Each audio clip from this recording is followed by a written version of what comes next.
So, welcome YouTube. This is like Cotswolds Part 2. Lovely to see you again. Hopefully it's lovely to see me again.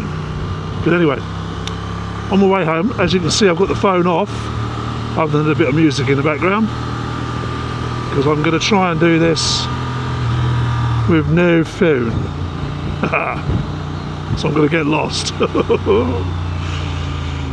Where were we? Yes, I was telling you about Cotswolds 2. So yesterday, Thursday, the 20th I think it was, get out of the way.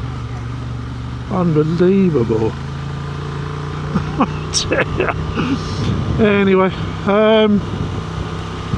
Mrs. C and I did another run down to the Cotswolds, but this time we went to the southern tip near Bath, spending most of our day in a village called LaCock. Stop sniggering that back there, Smithers. Grow up, child. And we went through some other towns called Tiddlywink. I kid you not. We went through a town called Tiddlywink. Yes, we went through a village called Tiddlywink. I kid you not. Honestly, if I can find it on a map, I'll show you. Small little hamlet of about 3 houses. And it just obviously made us giggle because we're children.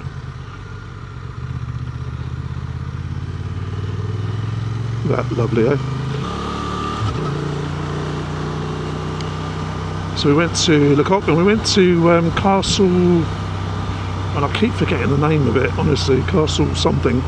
The prettiest village, town, well, it's village in the Cotswolds, absolutely stunningly gorgeous, and it was where Warhorse, amongst other things, was filmed. And you can really tell why. You get rid of all the modern stuff. You know, it's just stuck in time, really. It's really, really nice. And we went into a lovely cafe there. I do want to make a big shout out to the lovely ladies at the cafe. I'll put a picture in, and I'm going to Google them and do a review, because they were really helpful. Helped us out. Lovely coffee, lovely cake, especially that. What did we have? We had a blueberry cake of some kind. They were just really nice people, and you know, we took their advice and had dinner later at another village after LaCock. Stop sniggering. So that was nice. Took some pictures there, which I'll show you at the end, or maybe I'll drop one here now for you.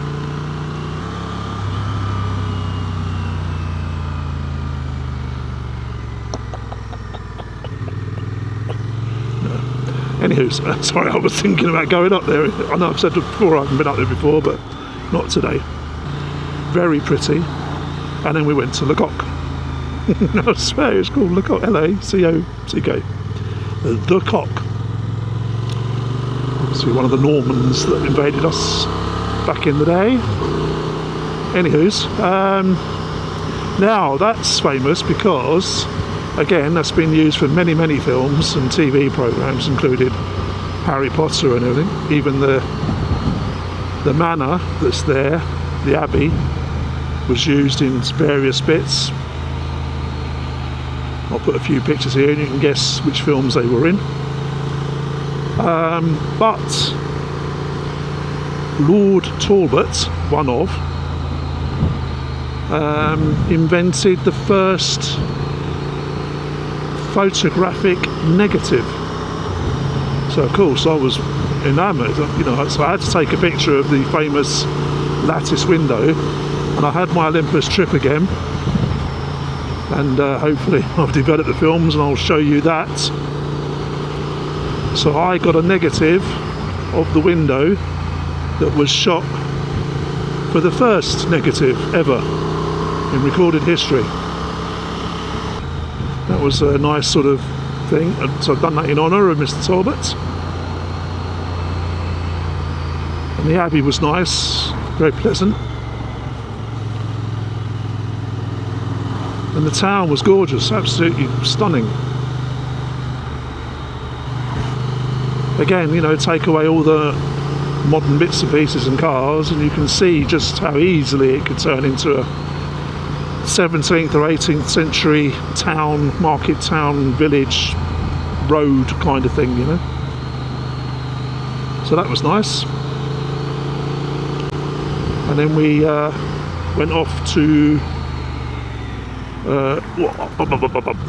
Corsham with a C, Corsham, not Horsham. Lovely girls at the cab were telling us about Corsham, and we kept thinking we were hearing Horsham. We're thinking, what? Horsham's not down that way. Somebody going home. But no, it was Corsham. So we went to Corsham and we had a lovely pizza there, which was absolutely wonderful, lovely people. Again, you know, it's amazing what's going on here. There's a bit of a blockage. Oh, school. Pick the kiddies up. There. Anyways, where am I going? Let's go this way. Let's go this way.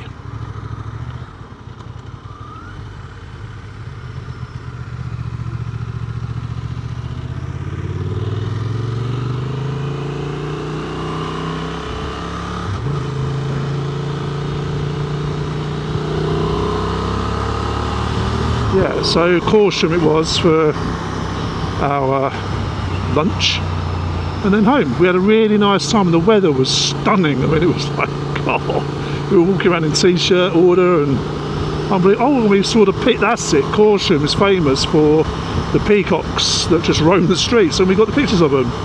Didn't think we would, but they were, as you'll see in these pictures, just looking at everybody from the top of a shop. Yeah, so it was nice. It was really good. A bit different. And 24 hours later, the sun's gone. You know what I mean? So now we're back to typical. Oh, crikey, bit of gravel there. We're back. Oh, 30. Kick it down there. And there we go. Give way to On. He's not there yet, so he can give way to me. There we go. So that was really nice. That was just a really nice little trip that Mrs. C arranged, and I actually thought we were going somewhere else, past probably the Grand Junction pub that we may pass in a minute, that I've mentioned before. I thought we were going there, you know, but no. So that was just a nice surprise. Now then, updates on me gear. Well, the thing on my head, called a helmet, crash helmet, is a new one. For a while now, I've been looking at new helmets, quite some time actually, and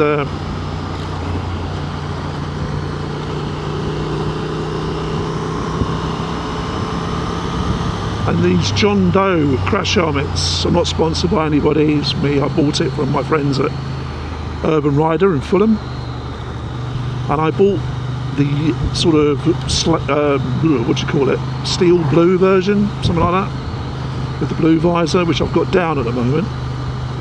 And just as on technical, I've also got the DJI Mini mic facing down again like I did in the Senna helmet. Yeah, what a great crash helmet they really are. The view with the visor up or down, doesn't matter, is massive. I mean, I can barely see the top. I can see the top of the DJI camera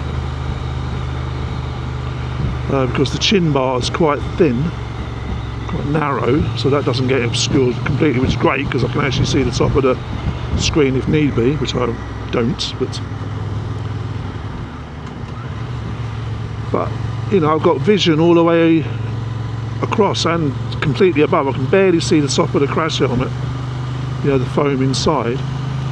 So the view is huge. It's like, you know, it's like just taking the whole front of the helmet off.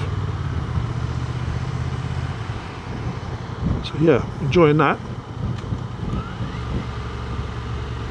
No, I'm really doing all this from memory because I don't know where I am at the moment. Oh yeah, down here. Down here, and what should we do?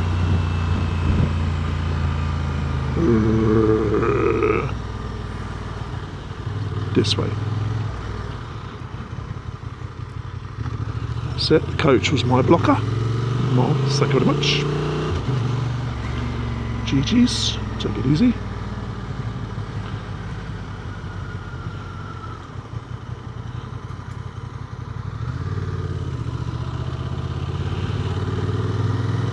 So that's a new crash helmet. It's okay, I like it. What I might do though is buy the slightly thinner cheek pads, because when I take this one off, which is the standard off the shelf, maybe my head's a bit wider, that fits well, there's no problem with it. I think I could do with the ones that are, say, 1 centimetre thinner, and luckily John Doe make those, so that's cool. Make them in half a centimetre increments, I think. So I think 1 centimetre off each side would be perfect for me, because I can catch my ear, the left ear sometimes, which is, you know, mildly annoying, but you know, personalise it, make it mine.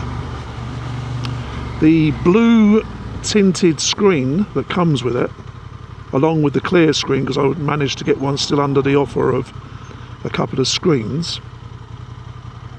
So I've got the blue tinted one that from the outside is blue, but from my viewpoint it's like a tinted standard sort of smoky colour, you know, which really helps.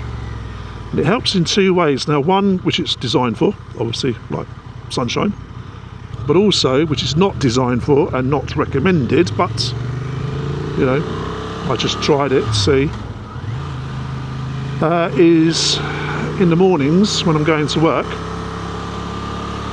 and people insist on putting their high beams on to see whether it's anti-dazzle, and for me it's either anti-dazzle or it just takes just enough off to not blind me, you know, from the oncoming, but I can still clearly see the road, no stress at all whatsoever. But please take heed that the wind screens, the visors are not, other than the clear one of course, not recommended for nighttime use. But what does that do? That means I can just wear one pair of glasses, my long distance ones I've got on now, which also are reactor light, so you know, when the sun really comes out, I've got 2 things protecting my eyes, which it seems to work.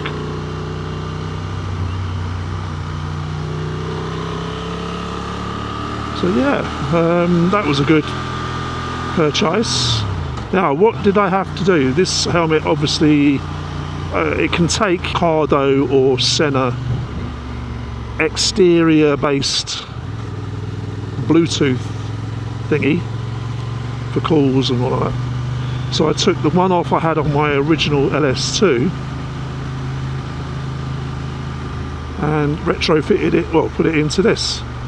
It's something I didn't want to do. I didn't really want to put the camera on the front, but I couldn't find a way of doing it without the sticky pad.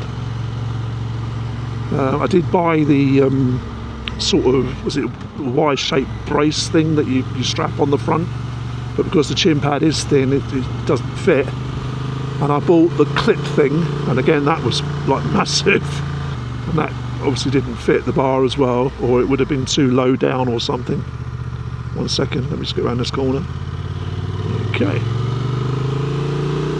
So, sticky bud it was. But, you know, taking it all into account, it still looks nice. From my right, it's a good profile for Vogue. Yeah, I wish. That's been good. I've not bought anything else I can think of. Keeping a tight rein on the wallet at the moment, because things keep going up in price with our council tax and electricity and water and all that sort of stuff, so keeping an eye on the pennies. So if retail sales go down, you know who to thank. Government.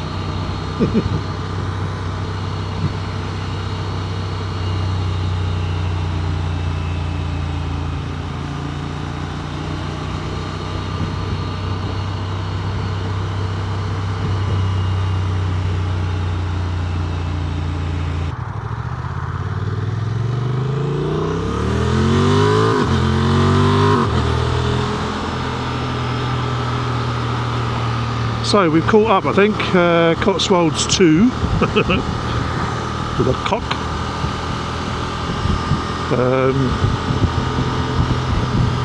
Told you about my new helmet, so LaCock and the helmet. Oh dear, this is terrible. This is like a carry-on film.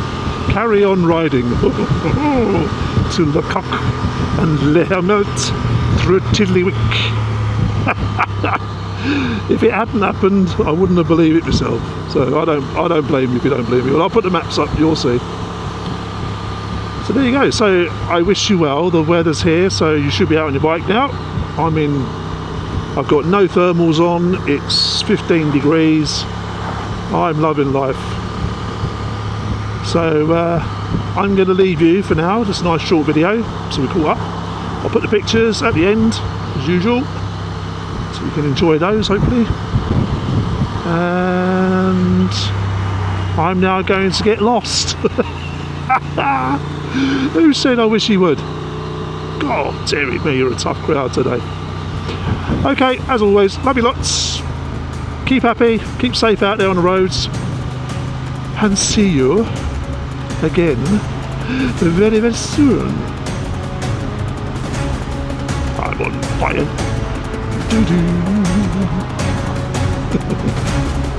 Ta-da!